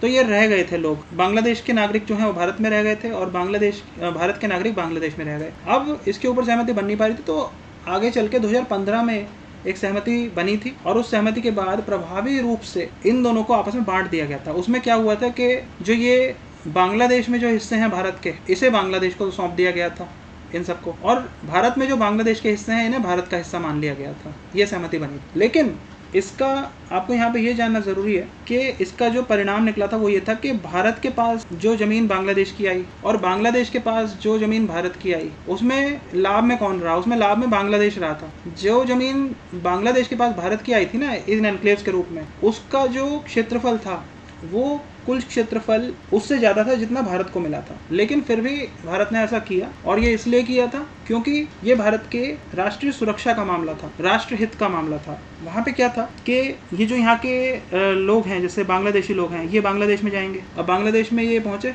बांग्लादेश गए, उसके बाद ये वहाँ से वापस आएंगे अपने घर में, फिर उसके बाद फिर जाएंगे, फिर आएंगे, फिर जाएंगे, फिर आएंगे, फिर जाएंगे, फिर आएंगे, ऐसे इनका चलता रहेगा आवागमन। अब इसमें क्या होता था कि कभी कभार ये भी होता था कि जो उस तरह के लोग हैं, जैसे मैंने आपको बताया, ये जो चुनौतियां हैं हमारे सामने, ये इस रूप में मैंने आपको ये एक्रोनिम बताया था ऐसे वाला, ठीक है। तो ये हो गया फेक करेंसी यानी नकली मुद्रा, ये हो गया ह्यूमन ट्रैफिकिंग यानी कि मानव तस्करी, ये हो गया अवैध हथियार, ये हो गया ड्रग्स, ये हो गया टेररिस्ट यानी आतंकी, और ये हो गया विद्रोही, और उसके बाद कट्टरपंथी भी, फंडामेंटलिस्ट। तो ये सारे जो चुनौतियां हैं ना, इन सब घटनाओं को भी अंजाम देने का खतरा पूरा यहाँ पे बना रहता था कि ये सारी चीजें यहाँ पे होंगी जब यहाँ पे आवागमन लगा रहेगा। पुलिस भी यहाँ पे ज्यादा हस्तक्षेप करेगी तो फिर मानवाधिकार के मामले बन जाएंगे, और कितना करे पुलिस। तो और वहाँ पे फिर वो भी है कि यहाँ पे भ्रष्टाचार के कारण भी बहुत सी दिक्कतें देखने को मिलती थी। तो ये सब चलता था, तस्करी चलेगी और भारत के हितों को आघात पहुंचाने वाली घटनाएं होंगी, इस तरह की गतिविधियों में लोग संलिप्त होंगे। तो उसको ध्यान में रखते हुए 2015 में लैंड बाउंड्री एग्रीमेंट हो गई थी। इसके बाद हम अगर आगे की बात करें तो हम देखेंगे कि इनके बीच में जो बातें हैं ऐसी जो असहमति की हैं वो कौन सी हैं। तो हम उसकी बात कर लेते हैं थोड़ी। असहमति की जो बातें हैं, नेगेटिव चुनौतियाँ क्या हैं। तो पहला तो एक है न्यू मूर आइलैंड को लेके था। न्यू मूर आइलैंड ये एक द्वीप है। इस द्वीप को लेके दोनों देश के बीच में एक लड़ाई थी। बंगाल की खाड़ी में ये द्वीप था और यहाँ पे ये था कि भी भारत कह रहा था कि ये हमारे टेरिटोरियल वाटर्स में आता है और ये हमारे अधिकार क्षेत्र में आना चाहिए इसको, न्यू मूर आइलैंड को। और यही चीज़ बांग्लादेश कह रहा था। लेकिन ये मसला 2010 में ही खत्म हो गया था क्योंकि ये जो द्वीप है ये डूब गया था, ये सबमर्ज हो गया था। दूसरा, तीस्ता जल संधि को लेके भी असहमति है। फड़क्का बैराज को लेके असहमति है। ये फड़क्का बैराज जो है ये गंगा पे बनाया गया है। इसमें क्या है कि तीस्ता जल संधि की अगर हम बात करें तो उसमें यह है कि भारत दिसंबर से लेके जनवरी, फरवरी, मार्च, अप्रैल, मई तक, जब तक मानसून नहीं आता, मई तक के जो लीन सीजन रहता है, जब पानी की किल्लत रहती है, तो उसमें भारत कहता है कि हमें 55% जल चाहिए तीस्ता का। और यहाँ पे बांग्लादेश मांगता है कि हमें 50% आधा पानी चाहिए तीस्ता का। क्योंकि वही वाली बात है कि जो गंगा की जो संधि है, जल संधि, वहाँ पे भारत 50% जल देता है बांग्लादेश, तो वो वाली। लेकिन यहाँ पे फड़क्का बैराज जो बनाया है, तो फड़क्का बैराज के कारण क्या है कि जो जल बांग्लादेश में जाता है गंगा नदी का, तो उस जल में कभी वो बढ़ जाता है, कभी वो कम हो जाता है। और वो किस लिए होता है कि जो बैराज को खोला जाता है और बंद किया जाता है। तो उसके कारण क्या होगा कि अगर जल कम होगा तो है ही दिक्कत। जो वहाँ का जूट इंडस्ट्री है उसको जल चाहिए, और उद्योगों में भी जल चाहिए। सीमेंट का उद्योग है उसमें भी जल चाहिए। तो जल की कमी होगी तो वो दिक्कत है बांग्लादेश के लिए। तो इसलिए ये जो जल कभी कम हो जाता है और अगर बढ़ जाएगा तो वहाँ पे क्या होगा, बढ़ने से क्या होगा कि बाढ़ आएगी और वहाँ की पर्यावरण, उस पर भी प्रतिकूल प्रभाव पड़ेगा। तो इन सब बातों को लेके भी उनके बीच में असहमति है। फिर एक मसला है रोहिंग्या मुसलमानों का। ये मैंने आपको बताया कि रोहिंग्या मुसलमान जो है ये म्यांमार जो है वहाँ पे मूलतः जो लोग हैं, वहाँ पे बहुसंख्य लोग जो हैं वो हैं बौद्ध धर्म को मानने वाले, और जो वहाँ पे अल्पसंख्यक हैं वो हैं मुसलमान। तो रोहिंग्या मुसलमान जो हैं उन्हें वहाँ से खदेड़ा गया म्यांमार से। तो म्यांमार से वो आए बांग्लादेश। अब बांग्लादेश से भी उन्हें खदेड़ दिया कि उन्होंने कहा कि तुम तो म्यांमार से आए हो, यहाँ पे क्या कर रहे हो, तो उनको हटा दिया। एक तो वैसे ही बांग्लादेश कोई बहुत ज़्यादा संपन्न नहीं है और फिर वो शरणार्थियों को नहीं शरण देना चाहता था। तो वो फिर ये रोहिंग्या जो है मुसलमान, ये अवैध रूप से भारत में आके यहाँ पे बस गए। तो रोहिंग्या मुसलमानों को फिर भारत ने वापस बांग्लादेश भेज दिया। तो इसको लेके भी भारत और बांग्लादेश के बीच में सहमति नहीं बन पा रही है। तो ये कुछ मामले हैं जहाँ पे हमें देखने को मिलता है कि भारत और बांग्लादेश के बीच में सहमति नहीं बन रही है और ये चुनौती के रूप में कई बार हमारे सामने आए हैं। तो ये तो हो गए जो हमने शेख हसीना के समय तक देखे थे मामले, जिनके कारण भारत और बांग्लादेश के बीच में असहमति थी। लेकिन अब चूंकि 2024 की हम बात करें, 2024 अगस्त, तो 5 तारीख को शेख हसीना का तख्ता पलट हो गया। अब वो वहाँ की प्रधानमंत्री नहीं है और उसके बाद एक कार्यकारी केयरटेकर गवर्नमेंट, कार्यकारी सरकार एक है, उसको सेना ने वहाँ पे स्थापित करा है। हालांकि वहाँ पे आंदोलनकारियों ने बोल दिया है कि हमें सेना की सरकार नहीं चाहिए, हमें एक लोकतांत्रिक सरकार चाहिए। तो अभी फिलहाल तो जो नोबेल पुरस्कार विजेता मोहम्मद यूनुस हैं वो अगुवाई कर रहे हैं उस सरकार के। वो मुख्य प्रधानमंत्री नहीं है, वो है मुख्य सलाहकार। अलग अलग विभाग हैं, मंत्रालय हैं, उनमें जो उनके सबसे बड़े अधिकारी हैं उन्हें सलाहकार कहा जा रहा है और प्रधानमंत्री की जगह जो व्यक्ति है उन्हें मुख्य सलाहकार कहा जा रहा है, मोहम्मद यूनुस को, जिन्हें नोबेल पुरस्कार मिला है। ये नोबेल पुरस्कार इन्हें मिला था माइक्रो फाइनेंस को लेके, अर्थशास्त्र का। इन पे आरोप भी लग रहे हैं कि ये अमेरिका ने इन्हें यहाँ पे प्लांट किया, क्योंकि कहा जा रहा है कि ये CIA जो है ना, अमेरिका की खुफिया एजेंसी, उसका हाथ इसमें कहा जा रहा है कि उन्होंने शेख हसीना को हटाया। और उस पर यह भी कयास लगाया जा रहा है कि जो सेंट मार्टिन आइलैंड है, जो मैंने आपको शुरू में बताया था, सेंट मार्टिन आइलैंड, उसको लेके शेख हसीना को हटाया गया क्योंकि वो, उसकी जो संप्रभुता है उसको लेके कोई समझौता नहीं करना चाह रही थी। वो अमेरिका चाह रहा था कि वहाँ पे वो अपना एक सैन्य अड्डा बनाएगा और फिर उसके बाद भारत और चीन पर नज़र रखने के लिए बंगाल की खाड़ी पे उसका पूरा वर्चस्व रहेगा और अपना उसकी धमक वहाँ पे बढ़ जाएगी, उसकी उपस्थिति बढ़ जाएगी। तो उसको लेके था। तो शेख हसीना ने अब ये कहा है कि क्योंकि मैंने कोई समझौता नहीं किया सेंट मार्टिन आइलैंड को लेके, तो CIA के माध्यम से मेरे खिलाफ षड्यंत्र हुआ और ISI का भी इसमें हाथ है, जो कि पाकिस्तान की खुफिया एजेंसी है, और चीन का भी इसमें हाथ हो सकता है, ऐसा भी कहा जा रहा है। तो ये सब करके इनको हटाया गया। लेकिन चीन का इतना नहीं कह सकते, क्योंकि मैंने आपको बताया 2023 में चीन के साथ शेख हसीना ने एक संधि करी थी पनडुब्बी को लेके, और नवंबर 2023 में ही करी है। तो उनका इतना नहीं कह सकते कि 9 महीने के अंदर ही कैसे वो उसमें करेंगे। और वैसे भी यहाँ पे अमेरिका के ऊपर ही शक की सुई घूम रही है। तो अब चुनौती ये है कि अब इसके बाद होंगे चुनाव। तो चुनाव में एक तो बांग्लादेश नेशनलिस्ट पार्टी, खालिदा जिया ये हैं इसकी मुखिया, लेकिन इनकी तबीयत जो है वो नासाज है। इनके बेटे हैं, वो भी राजनीति में कोई रुचि नहीं ले रहे हैं, तो इनके पता नहीं कि इनका क्या होगा। लेकिन दूसरा है जमात-ए-इस्लामी। जमात-ए-इस्लामी, ये जमात-ए-इस्लामी वो लोग हैं जो मैंने आपको बताया कि 1970-71 में जो ऑपरेशन सर्चलाइट हुआ था ना, उसमें ये पाकिस्तान से सहानुभूति रखने वाले जो लोग हैं, जो पश्चिमी पाकिस्तान के जिन्होंने साथ दिया था, मदद करी थी, ये वो लोग थे। और इन्हें रज़ाकार भी कहा जाता गया था। रज़ाकार उन्हें कहा गया था जिन्होंने पाकिस्तान का साथ दिया था, मुक्ति वाहिनी के खिलाफ काम किया था। मुक्ति वाहिनी वो सेना थी, वो लोग थे। अवामी लीग के वो लोग थे जिन्होंने लड़ाई करी थी बांग्लादेश के हितों के लिए, जिन्होंने बांग्ला भाषी लोगों के लिए लड़ाई करी थी पश्चिमी पाकिस्तान से। तो जिन्होंने पश्चिमी पाकिस्तान का साथ दिया था वो लोग रज़ाकार थे। ऑपरेशन सर्चलाइट के दौरान जिन्होंने पाकिस्तान का साथ दिया था वो रज़ाकार कहलाए थे। और उसमें जमात-ए-इस्लामी के बहुत लोग थे। बाद में इनका कोर्ट मार्शल हुआ था और इनको सज़ा भी दी गई थी, मौत की सज़ा भी सुनाई गई थी, ये सारी चीज़ें हुई थी। तो अब जमात-ए-इस्लामी जो है ना, ये इस्लामी, जैसे अब नाम से ही समझ पा रहे हैं, ये कट्टरपंथी लोग हैं। और कट्टरपंथी हैं तो भारत के साथ तो इनके अच्छे संबंध हो नहीं सकते। ये भी मैंने आपको बताया कि 1 अगस्त 2024 को शेख हसीना ने इन्हें बैन भी कर दिया था, इस संस्था को, इस दल को।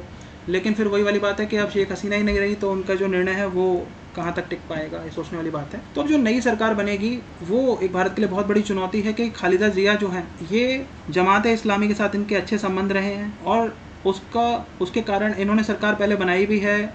जो इनकी सरकार पहले बनी थी 2001 में जब सरकार बनी थी, तो जमात-ए-इस्लामी के एक व्यक्ति को, एक नेता को इन्होंने मंत्री पद भी दिया था। तो उससे आप समझ सकते हैं। तो अब यहाँ पे यही संभावना है कि अगर बांग्लादेश नेशनलिस्ट पार्टी और जमात-ए-इस्लामी, अगर ये लोग आते हैं, क्योंकि अवामी लीग तो अब संभावना बहुत कम है कि उनके नेता अब है नहीं देश में, तो उनका वो लोग सरकार बना पाएंगे नहीं बना पाएंगे कुछ कहा नहीं जा सकते जब चुनाव होंगे। अगर शेख हसीना वापसी करती हैं वहाँ पे, अगर अवामी लीग को कोई नेता मिल जाता है और वो दल फिर से खड़ा होता है, तो कुछ उम्मीद लगाई जा सकती है अवामी लीग के पक्ष में।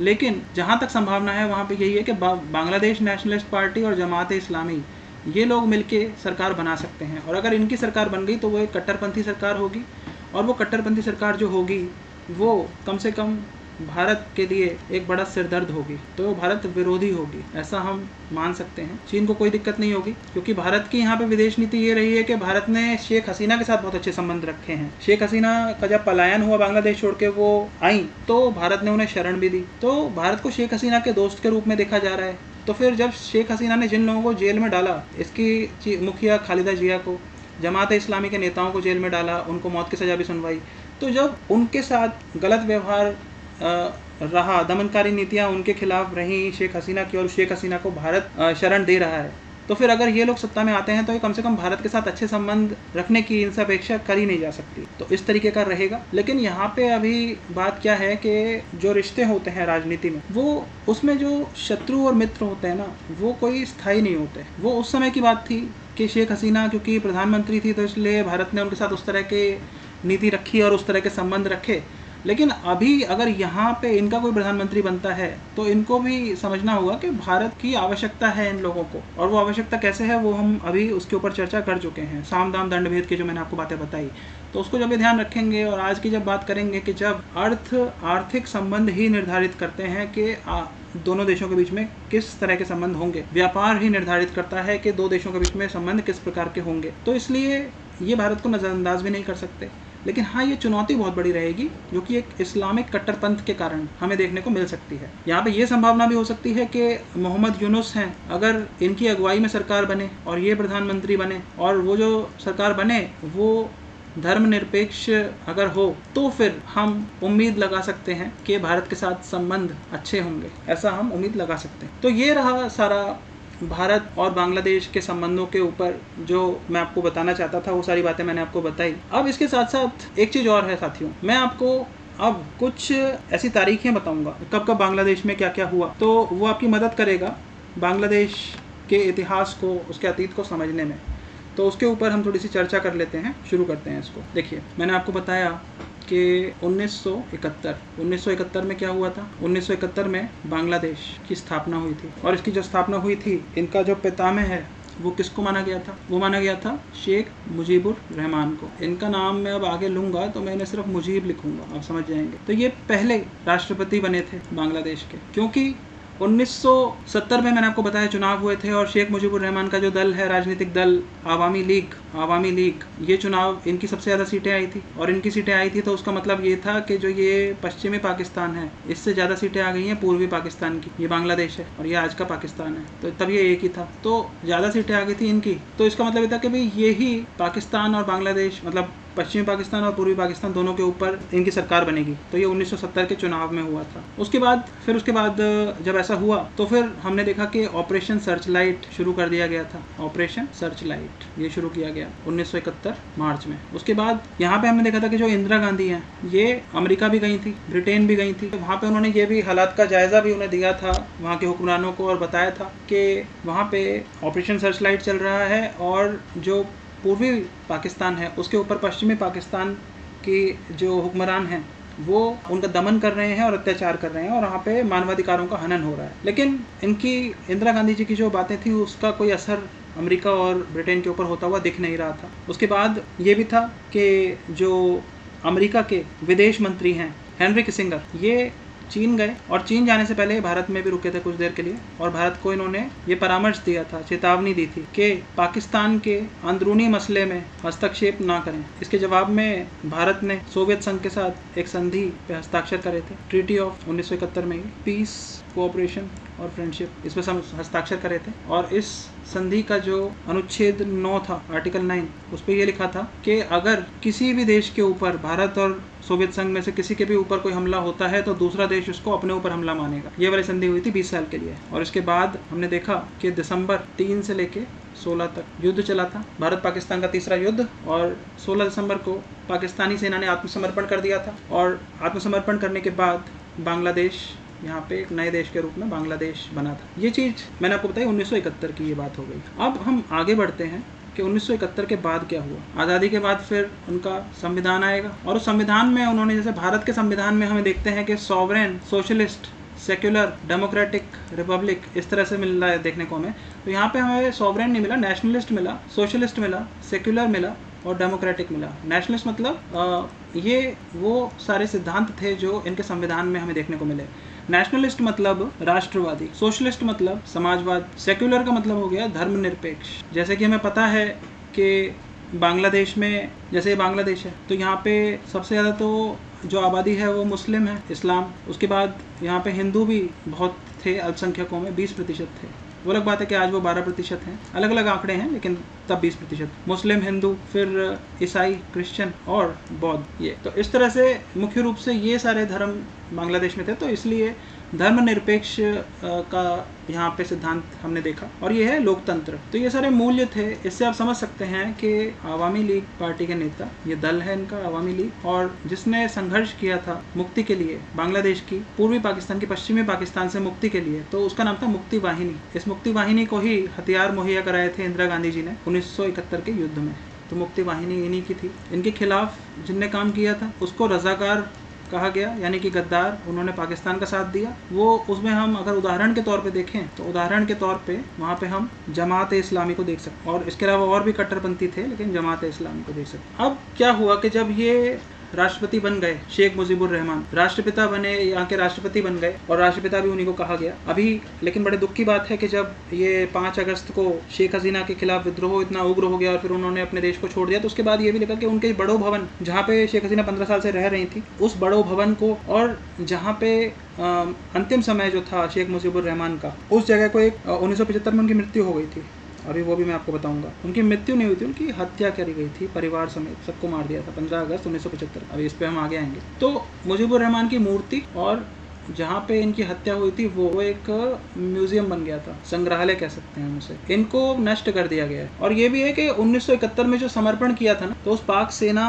के जो एक वहाँ पे मूर्तियां बनाई गई थी समर्पण करते हुए, भारत की सेना समर्पण करवा रही है, उनको भी नष्ट कर दिया गया है। ये अभी 2024 में हुआ है। खैर, तो अब 1975 में 15 अगस्त 1975 में क्या हुआ कि इनकी हत्या कर दी गई थी, शेख मुजीबुर रहमान की और इनके परिवार के 40 सदस्यों को मार दिया गया। लेकिन इनकी उत्तराधिकारी कौन बनी? इनकी बेटी बनी, क्योंकि वो उस समय बाहर थी, तो वो बच गई, वो नहीं मारी गई, शेख हसीना। तो इनकी जब हत्या हुई उसके बाद, शेख मुजीबुर रहमान के बाद जो सैन्य शासक इन्होंने अपने हाथ में कमान ले ली और उनका नाम था जिया उर रहमान। आगे चल के इन्होंने बहुत से काम किए। अभी हम देखते हैं इनके कैसी क्या इनकी नीति रही, उसके ऊपर बात करेंगे। जो ये जिया उर रहमान हैं, इन्होंने अपना राजनीतिक दल बनाया। जैसे आवामी लीग जो था, एक तो वो था, और आवामी लीग के बाद इन्होंने अपना बनाया बांग्लादेश नेशनलिस्ट पार्टी। जी हाँ, वही बांग्लादेश नेशनलिस्ट पार्टी जिसकी मुखिया आज की तारीख में खालिदा जिया हैं। और एक खालिदा जिया उर रहमान की और कोई नहीं, ये इनकी बेगम, इन्हीं की पत्नी है ये। तो एक की बेटी और एक की पत्नी, ये बांग्लादेश के सत्ता पे मुख्य किरदार हमें आज के समय में देखने को मिलते हैं, बांग्लादेश नेशनलिस्ट पार्टी। अब तो यहाँ पे संविधान में हमें ये भी देखने को मिला था कि यहाँ पे आरक्षण दिया गया था। और आरक्षण किन्हें दिया गया था? आरक्षण दिया गया था मुक्ति वाहिनी के स्वतंत्रता सेनानियों को। ये स्वतंत्रता सेनानी जो थे, ये स्वाभाविक सी बात है आवामी लीग के ही होंगे, उन्हीं की पार्टी के होंगे ना, जो उनसे सहानुभूति रखते होंगे, उनकी विचारधारा से जो सहमति रखते होंगे। तो संविधान में ये भी रखा गया कि आरक्षण होगा और 30% आरक्षण होगा। और ये 30% आरक्षण जो होगा ये स्वतंत्रता सेनानियों को दिया जाएगा, और स्वतंत्रता सेनानियों के बाद उनके बच्चों को भी दिया जाएगा, उनके पौत्र पौत्रियों को भी दिया जाएगा। और अभी उसी के ऊपर ये सारा जो हमने देखा छात्र आंदोलन हुआ था, वो इसी को हटाने के लिए हुआ था। 2018 में उसको हटा भी दिया था शेख हसीना ने, अभी आगे हम बात करेंगे। 2018 में उसको हटा दिया था, लेकिन उसको चुनौती दी गई फिर आवामी लीग के और ये स्वतंत्रता सेनानी के वंशजों के द्वारा ही। तो जब उसको चुनौती दी गई तो जून 2024 में उसका फैसला आया था, और उस फैसले में हाईकोर्ट ने कहा कि आरक्षण को हटाना असंवैधानिक है और आरक्षण रहेगा। और आरक्षण रहेगा ये सुनते ही जो छात्र थे उन्होंने कहा एक तो वैसे ही नौकरियां नहीं है, जो अर्थव्यवस्था थी वो उफान पे थी, वो बहुत आगे तेजी से आगे बढ़ रही थी बांग्लादेश की, वो भी हमें देखने को लग रहा था। कोविड के बाद 2021 में जो कोविड आया था, कोरोना का जो एक महामारी आई थी, उसके बाद अर्थव्यवस्था को बहुत चोट पहुंची थी, आघात पहुंचा था बांग्लादेश की भी अर्थव्यवस्था को। तो वो अर्थव्यवस्था भी धीमी पड़ गई थी। तो नौकरियां वैसे ही नहीं है, अर्थव्यवस्था धीमी पड़ रही है, और जो नौकरियां बची खुची हैं उसमें से 30%, 1/3 नौकरी स्वतंत्रता सेनानी के पौत्र पौत्रियों को भी दी जा रही है। जो आज अगर स्वतंत्रता सेनानियों की जनसंख्या देखी जाए तो वो सिर्फ 1% का भी 10वां हिस्सा ही है वहाँ की आबादी में। तो फिर जिन पौत्र पौत्रियों ने स्वतंत्रता संग्राम में कोई योगदान नहीं दिया, सिर्फ उनके बाप दादा जो थे, पूर्वज थे, उनके कामों के आधार पर उनको कैसे, उनकी क्या योग्यता है और किस आधार पर उनको यहाँ पे आरक्षण दिया जा रहा है। तो यही रोज का कारण रहा, और इसके कारण ही ये सारा हमें देखने को मिला था जो बांग्लादेश में जो भी ये आंदोलन हुआ था शेख हसीना के खिलाफ, उनकी सत्ता के खिलाफ, क्योंकि हाईकोर्ट ने ये कह दिया कि नहीं, ये आरक्षण जारी रहेगा। और उसका सुप्रीम कोर्ट जब गए तो सुप्रीम कोर्ट ने कह दिया कि हम हस्तक्षेप नहीं करेंगे। और उसका जब आरक्षण हो रहा था तो शेख हसीना ने आंदोलनकारियों को ये कह दिया कि ये जो है ये छात्र नहीं कर रहे हैं, ये बांग्लादेश नेशनलिस्ट पार्टी के छात्र संघ जो है वो कर रहे हैं, यानी कि जो विरोधी दल है वो कर रहे हैं यहाँ पे विपक्ष, और जमात इस्लामी के जो असामाजिक तत्व है वो कर रहे हैं, और इसमें रजाकार लोग कर रहे हैं। इसे रजाकार मतलब गद्दार। तो मतलब एक तो जो छात्र हैं आंदोलन कर रहे हैं उनको पुलिस छोड़ दी गई, उनसे शेख हसीना बात करने को तैयार नहीं है। और उसके बाद कुछ छात्र इसमें मारे भी गए थे, इसमें पुलिस वाले भी मारे गए थे 15 के आसपास, और इतनी ही संख्या में 15-20 के आसपास आवामी लीग के कार्यकर्ता भी मारे गए थे। लेकिन इसमें आम नागरिक भी मारे गए, आंदोलनरत छात्र भी मारे गए। इसमें ये दिखा रहा है कि एक ऐसी फोटो भी आ रही है कि एक छात्र है, उसके हाथ में कोई हथियार वगैरह नहीं है, और उसने अपनी बाहें ऐसी खोल रखी हैं और उसको पुलिस ने मार दिया। सेना पुलिस जो भी हथियारबंद वहाँ पे अधिकारी था, उसने उसके ऊपर आक्रमण कर दिया और उसको मार दिया। तो इस तरह के जब दृश्य देखने को मिले तो ये आंदोलन हो गया उग्र, और यहाँ पे असामाजिक तत्वों की भूमिका को भी नकारा नहीं जा सकता। असामाजिक तत्वों ने भी यहाँ पे अपनी भूमिका निभाई होगी, और ये सारी बातें हैं। तो ये सारा रहा। अब हम वापस आते हैं कि जो हमारी बात चल रही थी, तो बांग्लादेश नेशनलिस्ट पार्टी ने क्या किया कि जैसे शेख मुजीबुर रहमान ने जब वो आए सत्ता में तो शेख मुजीबुर रहमान के आते ही जो रजाकार थे, जो पाक समर्थक थे, जिन्होंने ऑपरेशन सर्चलाइट के दौरान अत्याचार किया था बांग्लादेश के लोगों के ऊपर, बिहारी मुसलमानों के ऊपर, आवामी लीग के लोगों के ऊपर, मुक्ति वाहिनी की लीग के लोगों के ऊपर, हिंदुओं के ऊपर, तो वो सारे पाक समर्थक लोग, पश्चिम पाकिस्तान समर्थक लोग जो थे, रजाकार जो थे, उन सब लोगों को वो सब जो हैं वो देश छोड़ के चले गए थे। कोई पाकिस्तान चला गया, कोई बाहर चला गया। लेकिन जब 1975 जब इसमें शेख मुजीबुर रहमान की हत्या कर दी गई, तो उसके बाद ज़ियाउर रहमान है, इन्होंने सत्ता अपने हाथ में ले ली।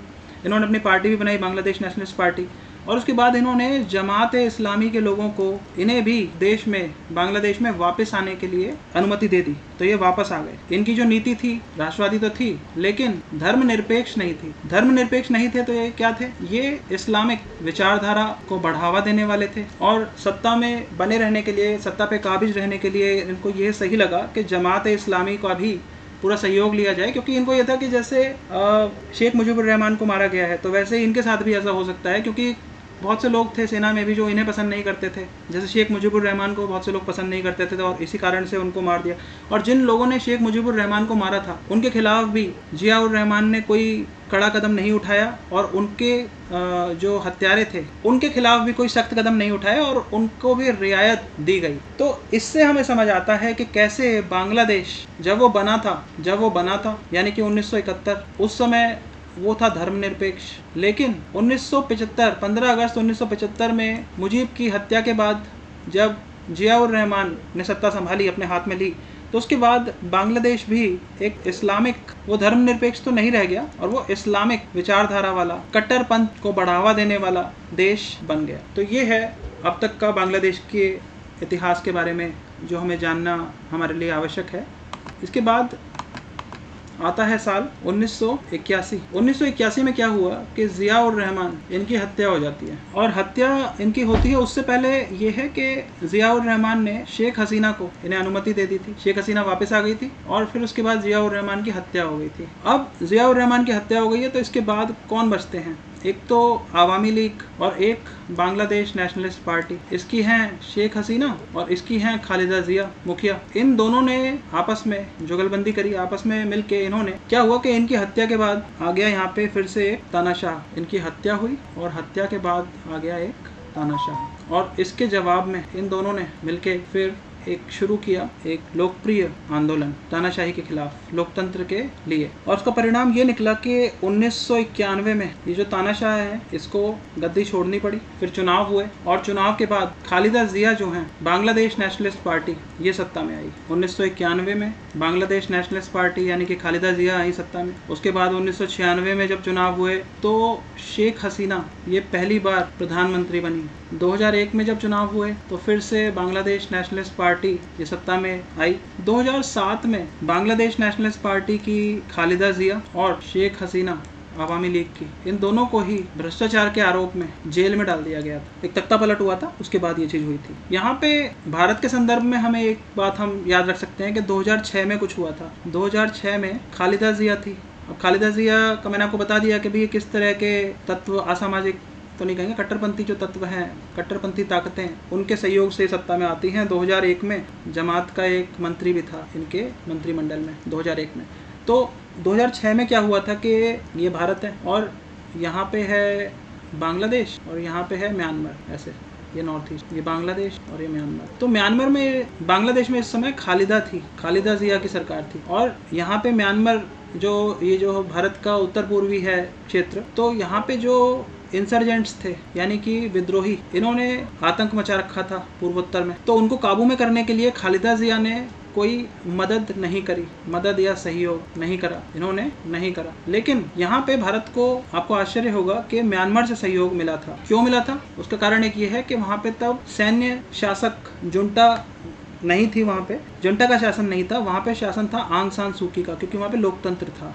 और आंग सान सूकी जो है, उनकी शिक्षा भी भारत में हुई है, तो वो भारत की मित्र हैं आंग सान सूकी। इन्होंने मदद करी थी और इनको, विद्रोहियों को, इंसर्जेंट्स को काबू में करने में भारत की मदद करी। तो ये 2006 में हुआ था। तो ऐसे आप समझ सकते हैं कि भारत के पूर्वोत्तर के लिए, उसकी सुरक्षा के लिए, उसकी स्टेबिलिटी के लिए और वहाँ के विकास के लिए बांग्लादेश के साथ भारत के अच्छे मधुर रिश्ते होना कितना आवश्यक है। खैर, अब हम आगे बढ़ते हैं। अब बात करते हैं 2008 की। 2008 में क्या हुआ कि फिर चुनाव हुए जिसमें शेख हसीना इनको एक बड़ी जीत मिली थी और उसके बाद से 15 साल तक लगातार 3 बार या हम कहेंगे कि 4 बार, लगातार 4 बार शेख हसीना सत्ता में आई। इसमें हमें ये भी देखने को मिला कि जो अन्य दल थे, यानी कि जो बांग्लादेश नेशनलिस्ट पार्टी है, जमात इस्लामी है, इसके जो नेता थे इनको जेल में डाला गया या फिर इन्होंने खुद ही बहिष्कार कर दिया चुनावों का। और ऐसे इन कारणों से और ये भी हुआ कि कईयों को तो मौत की सज़ा भी सुनाई गई।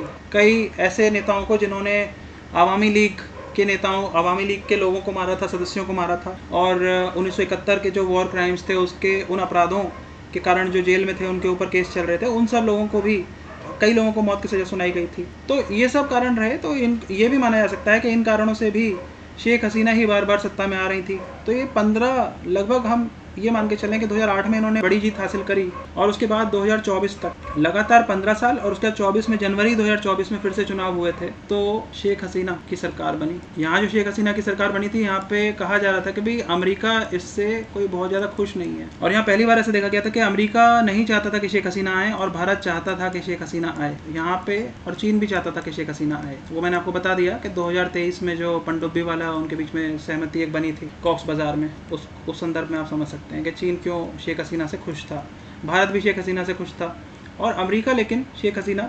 इसका हम कारण समझ सकते हैं, अभी जो मैंने आपको बताया सेंट मार्टिन आइलैंड, वो इसका कारण एक माना जा सकता है। तो 2024 में चुनाव हुए तो फिर से शेख हसीना लगातार चौथी बार सत्ता में आई, लेकिन उसके बाद फिर मैंने आपको बताया कि 2024 में जून 2018 में आरक्षण पर रोक लगा दी थी शेख हसीना ने 2018 में आरक्षण पर रोक लगा दी थी और 2018 में ही इन्होंने खालिदा जिया को जेल में भी डाल दिया था। लेकिन इसको चुनौती दे दी गई। इसको चुनौती दी उन लोगों ने जिन्हें लाभ मिल रहा था आरक्षण का, यानी कि स्वतंत्रता सेनानियों के, तथाकथित स्वतंत्रता सेनानियों के वंशज, उन्होंने चुनौती दे दी। तो जून 2024 में हाई कोर्ट का फैसला आया और हाई कोर्ट ने कहा कि भाई जो ये आरक्षण है इसको जारी रखना है क्योंकि इसे हटाना असंवैधानिक है, तो आरक्षण रहेगा। फिर जब मामला सुप्रीम कोर्ट में गया, सुप्रीम कोर्ट ने हस्तक्षेप करने से मना कर दिया। उसने कहा कि हम हस्तक्षेप नहीं करेंगे। उसके बाद जो छात्र संगठन हैं उन्होंने आंदोलन एक छेड़ दिया आरक्षण के विरुद्ध। इनने जो आंदोलन छेड़ा, एंटी डिस्क्रिमिनेशन स्टूडेंट्स मूवमेंट, इस आंदोलन में छात्र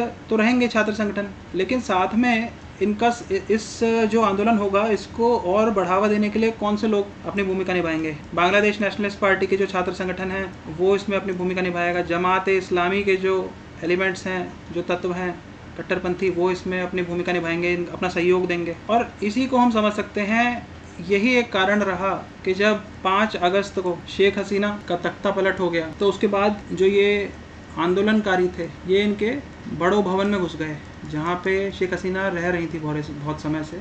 उनके घर का नाम बड़ो भवन, यहाँ पे घुस गए और यहाँ से सारा सामान वगैरह उठा के ले आए। मुजीब जो राष्ट्रपिता थे जिन्हें माना जाता है, उनकी मूर्ति को क्षति पहुंचाई। और अभी ऐसा भी हमें खबर मिली है कि मोहम्मद यूनुस ने, अब उन्होंने ये बोला है, खबर क्या मिली है, उन्होंने कह दिया है कि जो 15 अगस्त है ना, उसको जो माना जाता था कि भाई शोक का दिवस माना जाता था, अब उसे नहीं माना जाएगा। ये वो दिन है 15 अगस्त 1975 को शेख मुजीबुर रहमान की हत्या कर दी गई थी, तो इसे शोक दिवस के रूप में मनाया जाता था। तो शेख मुजीबुर रहमान ने कहा कि उसको अब नहीं मनाया जाएगा। आप समझ सकते हैं कि जो हालात हैं बांग्लादेश में, उसमें शेख मुजीबुर रहमान को सभी धड़ों को साथ लेके चलना है और ये सुनिश्चित करना है कि बांग्लादेश जो है वो जो बिखरा पड़ा है उसको फिर से बटोरें और अलग अलग धड़ों को एक साथ लेके आएँ और बांग्लादेश तरक्की की राह पे आगे बढ़े और तरक्की से पहले वहाँ पे शांति की स्थापना हो, एक ड्यूरेबल पीस वहाँ पे एस्टैब्लिश। तो ये उनका प्रयास है और ये सब बांग्लादेश में चल रहा है। मैंने आपको बांग्लादेश के बारे में सारा बताया कि बांग्लादेश में क्या दिक्कतें चल रही हैं, किस कारण से ये दिक्कतें हुई, ये आपको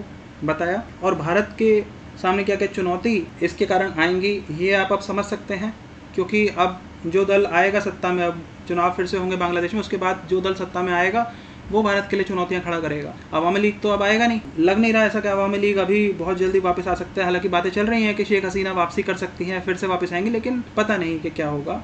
आएंगी तो उनकी जान को भी खतरा है, उन्हें सज़ा भी मिल सकती है और ज़्यादातर संभावना यही है कि उनकी जान को खतरा है, क्योंकि उनके जाने के बाद अवामी लीग के 2 नेताओं को मार दिया गया था। ऐसी भी खबरें आ रही हैं बांग्लादेश। तो ये सारा है भारत बांग्लादेश के संबंधों के बारे में। धन्यवाद।